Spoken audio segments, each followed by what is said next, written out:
This is Andy Cole with TEC, the Elevator Consultants. Today, we're going to talk about some common injuries that are affecting people that are in elevators or entering elevators.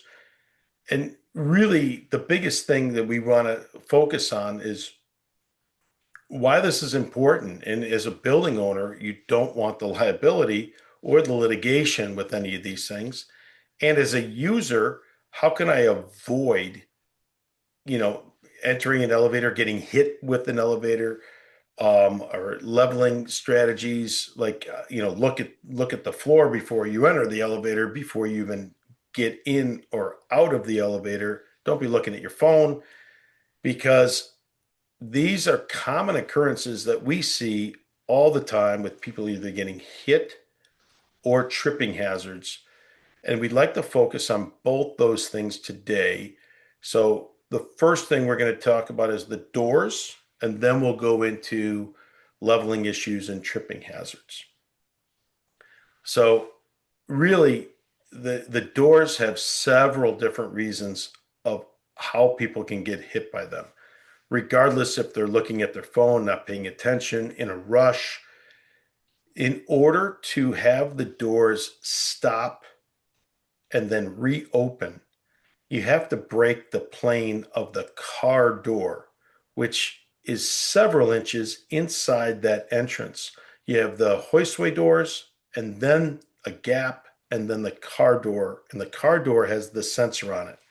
And the sensor can be either a two-dimensional sensor, which is just a straight beam across, or the three-dimensional sensor that goes out into the entranceway. We're very used to this as we enter grocery stores or any big box store where the doors, as we enter, open automatically. Elevators typically don't have this system. They open or reopen as you break the plane of the car door. So basically, you're deep into the entrance before the sensors even see you. So these are reasons why people get hit. They think that if I enter the door zone, I will be okay. And you haven't even broken the sensor yet. So the hall doors are typically hitting people. How we can avoid some of these things and just overall solutions for a building owner and for a user to look at it. First off, the user should go to enter the elevator when the doors are fully open. As they are closing, it becomes a timing issue for you to try to get through that entrance. If that timing issue is off, just let the doors close. Do not stick your hand, arm, because now you're basically hoping the sensor works or you got deep enough into it. The easiest thing to do is press the button on the side to call the elevator. That will reopen the doors, or if the door is already past its basically, where it can reopen, if it's past that zone, the doors will close and you wait for the next elevator. As the owner, you really want to look at how do I make sure my experience for my staff, my visitors, my tenants, anyone entering my building has an excellent experience. So having the proper door equipment and having the proper timing of it is very important. First off, the dwell times. You have a hall dwell time, how long the doors stay open before they close. There's ADA requirements, and then there are common sense requirements where I have a larger lobby or I have many elevators and I have many people. You might want to extend that hall dwell time a little bit to make sure that the doors stay open longer. Then there is the car dwell time, and that's when people are leaving the elevator, how long the doors stay open as they break the plane of the beam and that two-dimensional or 3D beam. And that dwell time can be extended. That way the doors stay open longer and people don't get hit. Other things you can do is a door hold button. If you see people entering your building with packages or deliveries, or if the elevators are used for deliveries, you want to have a door hold button where you walk in the elevator, press the button. You can set the timer for 30 or a minute, however long you need. That way they can load whatever they need to load in the elevator, and then they can press the button where they want to go, and it will stop the timer and it will take them to that floor. That's a nice, easy fix. An older elevator will have a different type of motor on it. And the older elevators have larger motors, so the doors they have a little more torque. Now, everything has a code requirement of 30 pounds of force or pressure that the doors can close under, but you don't want people getting hit with 30 pounds of pressure. I don't care if it's a child, I don't care if it's a young adult that can embrace that impact without any problem, or if it's someone who's unstable, anyone looking at their phone or not ready for this, you still get hit by something you're not ready for. You can lose balance and fall and get hurt. So, as you look at what you can do, the older door operators have larger motors. You can switch your door operator out to either a harmonic or linear door operator and make your experience entering your building a lot more pleasant. Other things that can be done is taking your two-dimensional door detector and making it a three-dimensional door detector, which extends your entrance and your beams out into the entrance. So as I approach the elevator, the doors will open if the elevator sees it in time to reopen. If it doesn't, the doors just close and you wait for the next elevator. So those are a few of the issues that you can do. Others would be slowing down the door open and close times, not just the dwell time, but the actual closing of the doors on older door operators. It's harder to do. You have cams and switches. With a newer door operator, you can actually set a certain time, as in seconds, and how many seconds you want to extend it. So it's a little easier on the newer equipment.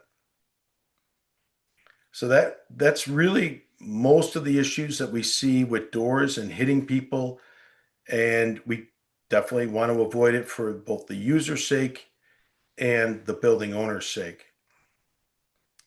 I'd like to talk a little bit more on the leveling issues at this point. Leveling issues are very important for a building owner and for the user because of the tripping, and the tripping hazard is falling, and that can lead to any type of injury you can imagine, from a broken bone, broken wrist, broken ankle, sprained ankle. We've seen Achilles being torn. So anything that can mitigate that injury, we want to look at. ADA code is a half inch for leveling, but we typically push for quarter inch.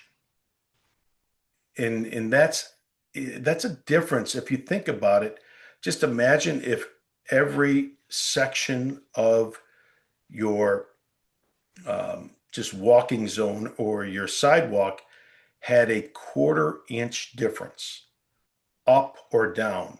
There'd be a lot of tripping hazards. So you want these elevators to run as smoothly as possible at the different floors, because a lot of people use different floors at your building.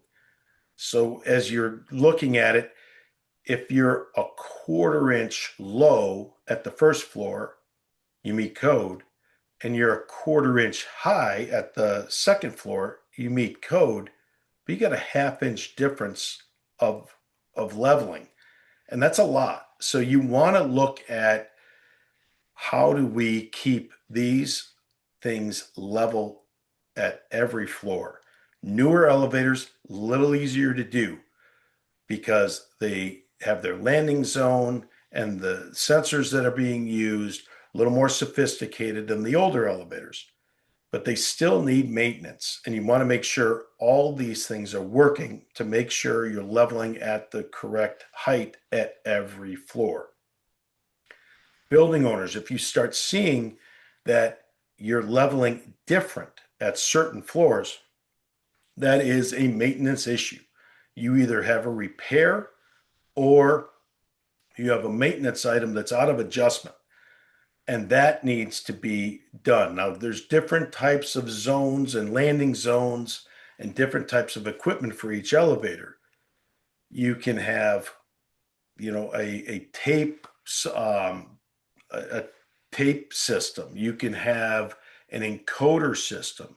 You can have a magnetic sensors, and the different types of technology and the different types of elevators are really going to affect your leveling. The other pieces are how well I'm maintained and what is the environment these elevators are in. Are they in a very high use environment? Are they in a strongly humidity based environment, like a parking garage? And am I an outdoor parking garage? Do I have elements that affect where I'm at? Do I have outdoor exposure? Am I in the Midwest where it's cold and then hot? Am I in the South or places where it gets highly humid? All these things can affect your sensors, your magnets, and rust, corrosion. All those things can affect your landing system and how well you level, and thus if you have tripping hazards. So it really comes down to maintenance, and we find monthly maintenance on all your hoistways very important to do. A lot of people don't do that, but if you do have monthly maintenance, make sure this is included because you want all that monthly maintenance. Each time they're looking at your leveling, they're looking at every level of your floor and making sure everything is correct. Once you see failures, you may need to upgrade some part of your system. Doesn't necessarily have to be a whole controller, but it definitely can be part of your your landing system. And this can even be a roller guide issue if you think of it. The roller guides, if they're off a little bit or if they're deteriorated on one side, that will affect your leveling and your ride quality and your tripping hazard. Other things is just the equipment itself. Maybe it's older, maybe it's not able to be level anymore because it's a cantilevered system or a older hydraulic single piston system that does not have the balance that a normal system would have. Other times it could be misuse. So someone overloaded the elevator. People think I have a 2,500 pound elevator or I have a 5,000 pound elevator. I can put something that weighs 2,000 pounds or 3,000 pounds into that elevator. That is not the situation on most elevators. Most elevators are passenger type or service type elevators, and they could take a quarter of the capacity of the weight at any spot on that platform.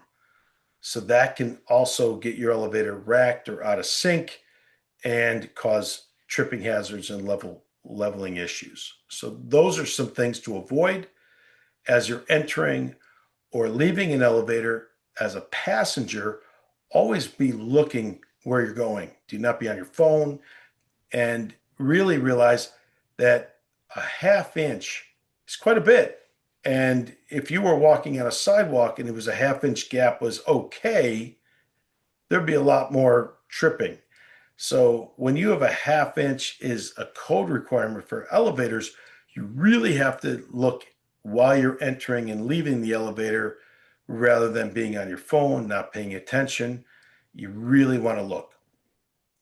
So in conclusion today, we talked about a couple different scenarios and different potential hazards for buildings as far as injuries.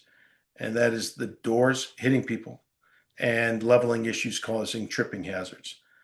I really want to make sure that you guys enjoy the video. If you have any questions, we really would appreciate you reach out to us at theelevatorconsultant.com or elevatораpp.com. We really appreciate your time and hope this was a good experience for you. Thank you.